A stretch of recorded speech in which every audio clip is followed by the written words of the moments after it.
Hi hello. School തുറന്ന ആദ്യത്തെ രാവിലെയാണ് കേട്ടോ. സത്യം പറഞ്ഞാൽ കഴിഞ്ഞ ആഴ്ച, അതായത് ഒരാഴ്ച മുൻപ് ഞാൻ വിചാരിച്ചാണ് സ്കൂൾ തുറക്കുന്നതിന് മുമ്പ് ഒരാഴ്ച നേരത്തെ, അതായത് ഒരു 10 ദിവസം നേരത്തെ ഉണരണം, അപ്പൂവിനെയും ആ സമയത്ത് തന്നെ ഉണർത്തണം, എന്നിട്ടത് ഒരു ശീലമാക്കണം എന്നൊക്കെ ഞാൻ വിചാരിച്ച്. എൻ്റെ പ്ലാൻ നടന്നതിൻ്റെ പിറ്റേ ദിവസം തൊട്ട് രാവിലെ നല്ല പൊളപ്പം മഴയായിരുന്നു ഗൈസ്. എൻ്റെ പ്ലാനൊക്കെ മടക്കി ചുറ്റി ഞാൻ വെച്ചിട്ട് പിന്നെ നല്ല സുഖമായിട്ട് ഞങ്ങൾ കിടന്നുറങ്ങി. പക്ഷേ അങ്ങനെ പെട്ടെന്ന് തന്നെ ജൂൺ 3 മഴയും പോയി, സ്കൂളും തുറന്ന്.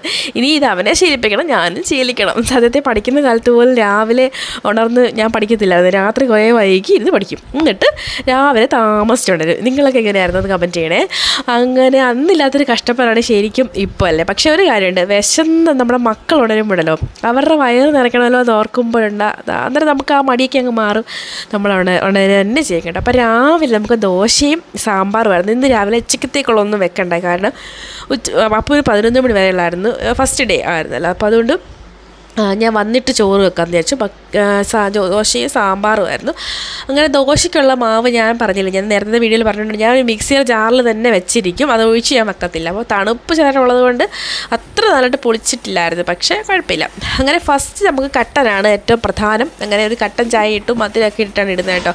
അത് എത്ര ശ്രമിച്ചിട്ട് ഒഴിവാക്കാൻ പറ്റുന്നില്ല. അങ്ങനെ ഒരു ഗ്ലാസ് ഏട്ടം കൊണ്ട് കൊടുത്തു.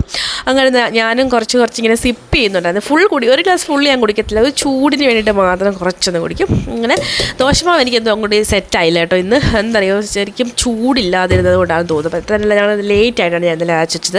ഇതെൻ്റെ പുതിയ ദോശക്കല്ലാണ് കേട്ടോ, ആരെയും കാണിച്ചിട്ടില്ല, എല്ലാവരും കണ്ടു. പുത്തര വലുതാണ്, അതായത് 2, 3, 4 ദോശ ചൂടാം. പക്ഷേ എനിക്കെന്തോ 4 ദോശ ചൂടുമ്പോൾ എല്ലാ സൈഡിലും ചൂടെത്തത്തില്ല. അങ്ങനെ ഈ രണ്ട് ദോശ വെച്ച് കൂടെയെങ്കിലും ലാഭം കേട്ടോ, ടൈം ലാഭമുണ്ട് ഓരോന്നോരോന്ന് ചുട്ടെടുക്കുന്നതിനേക്കാട്ടിൽ. അങ്ങനെ വേഗം ചുട്ടെടുത്ത് ഇങ്ങനെ എണ്ണ ഒഴിച്ചിട്ടാണ് ചുട്ടെടുക്കുന്നത്. നെയ്യ് ഉണ്ടെങ്കിൽ നെയ്യ് ഒഴിക്കും, പക്ഷേ നെയ്യില്ലായിരുന്നു ഗായ്സ്. അങ്ങനെ നമ്മൾ ഈ ദോശ എല്ലാം ചുട്ടെടുത്തു.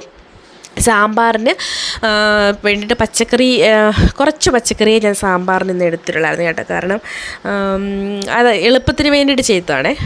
അങ്ങനെ ദോശയെല്ലാം ഞാൻ ചുട്ടെടുത്തു. കുഞ്ഞുങ്ങൾ ഉറക്കാണ്, 2 പേരും ഉറക്കാണ്, കിച്ചു ഉറക്കാണ്, അപ്പു ഉറക്കാണ്. അപ്പം അവരെ ഉണർത്തണം, റെഡിയാക്കണം.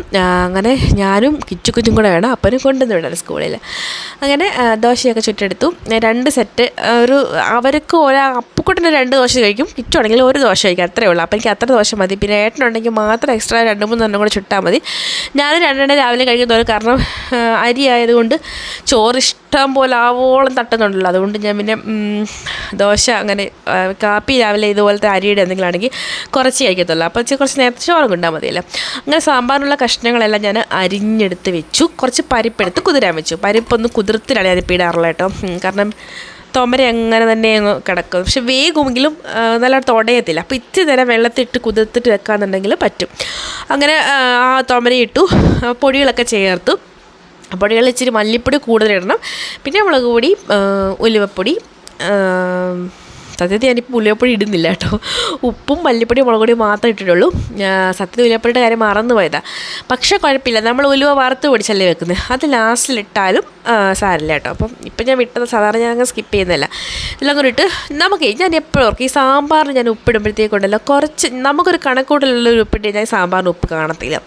പിന്നെ ഞാൻ ഉപ്പ് ഒന്നും കൂടി ഇടണം. അതുകൊണ്ട് ഞാനിപ്പോൾ സാമ്പാറിന് ഉപ്പിടുമ്പം എൻ്റെ ഒരു കണക്കിനെക്കാട്ടി കൂടുതൽ ഉപ്പിടും. അപ്പോൾ കറക്റ്റായിരിക്കും ഗൈസ്. നിങ്ങൾക്ക് ആർക്കെങ്കിലും കേടുണ്ടോ പറയണേ. അങ്ങനെ ഞാൻ സാമ്പാർ അടുപ്പിലാക്കി. അതിൻ്റെ കൂട്ടത്തിൽ ഈ പാത്രങ്ങളെല്ലാം കഴുകി വെക്കാമെന്ന് വിചാരിച്ചു, കാരണം ഇല്ലെങ്കിൽ പിന്നെ വന്ന് കഴിയുമ്പോൾ അതൊരു പണിയായിരിക്കും. അതിങ്ങനെ ഒരു സൈഡിൽ നിന്ന് അങ്ങനെ ഒതുക്കി വെച്ചു. സത്യത്തിൽ ഇതൊരു മടിയാണ്. പിന്നെ ഇപ്പം ഞാൻ എപ്പോഴും സ്കൂളിൽ തുറക്കുന്ന ടൈമിൽ മിക്കവാറും മോനെ കുട്ടനെ ഞാൻ സ്കൂളിൽ വിട്ടതിന് ശേഷമേ ഇത് കഴുകി വെക്കാറുള്ളായിരുന്നു. പക്ഷേ ഇപ്പം ഞാനങ്ങ് കഴുകി വെച്ചു, കാരണം ഒരെളുപ്പത്തിന് വേണ്ടിയിട്ട്. അങ്ങനെ ഞാൻ അവൻ്റെ ഏട്ടനെ കൊണ്ടിട്ട് ഞാൻ അവനെ ഉണർത്തി കേട്ടോ. അപ്പോൾ ആളിങ്ങനെ ബ്രഷ് അതായതൊക്കെ തപ്പി ഇങ്ങനെ അങ്ങോട്ട് നടക്കുക. അപ്പോൾ ആ ടൈമിൽ ഞാൻ പാത്രം എല്ലാം കഴുകി വെച്ചിട്ട് സാമ്പാറിൻ്റെ ചൂട് മൊത്തത്തിൽ പോകാൻ വേണ്ടിയിട്ട് വെയിറ്റ് ചെയ്യാൻ പറ്റാത്തവർ ഞാനത് കുത്തിയൊക്കെ കളഞ്ഞു. അങ്ങനെ അപ്പം റെഡി ചെയ്യണ്ട, നല്ല മണമൊക്കെ വരുന്നുണ്ട്. ഞാനിങ്ങനെ നന്നായിട്ട് ഇതൊന്നും കൂടെ തിളപ്പിക്കും തുറന്നിട്ട്. എന്നിട്ട് ആ തിളയ്ക്കുന്ന സാമ്പാറിലോട്ട് കുറച്ച് കറിവേപ്പിലയും കൂടി ഇടും. അപ്പോൾ ആ നല്ല മണം, വേപ്പില വാടുകയും ചെയ്യും, നല്ല മണവും കൂടി. ഞാൻ കടുക് പൊട്ടിക്കത്തില്ല, നമ്മൾ വറവിടുമ്പം അതിനകത്ത് കറിവേപ്പില ഇടത്തില്ല കേട്ടോ. എൻ്റെ വറവൊക്കെ ഭയങ്കര ശോകമാണ്. ഞാൻ ആ കടുക് മാത്രമേ എടുത്തുള്ളൂ, മറ്റേ വറ്റൽമുളകൊന്നും എൻ്റെ ഇല്ലായിരുന്നു.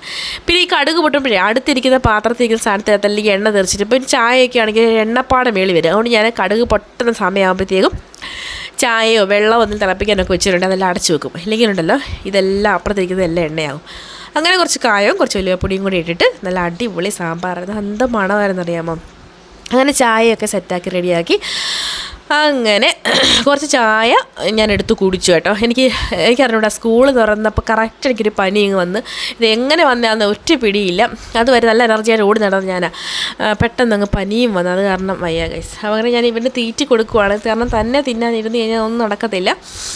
അങ്ങനെ രണ്ടുപേരെയും കുളിപ്പിച്ച് ഡ്രസ്സൊക്കെ ചെയ്യിപ്പിച്ച് ഈ കട്ടിലേക്ക് കൊണ്ട് നിർത്തിക്കഴിഞ്ഞാൽ എൻ്റെ മക്കൾക്ക് അവിടെ അരമണിക്കൂർ നിന്ന് തുള്ളണം. അപ്പോൾ തുള്ളലെല്ലാം കഴിഞ്ഞിട്ട് ഡ്രസ്സൊക്കെ ഇടിയിപ്പിച്ച് അങ്ങനെ ഞങ്ങൾ 3 പേരും കൂടെ സ്കൂളിലോട്ട് പോയി. അത്രേ ഉള്ളൂ. അടിപൊളി വീഡിയോയാണ്. അടിപൊളി വീഡിയോ. വീഡിയോ എല്ലാവർക്കും ഇഷ്ടപ്പെട്ടാൽ ലൈക്ക് ചെയ്യണം, ഷെയർ ചെയ്യണം, സബ്സ്ക്രൈബ് ചെയ്യണേ. Thank you.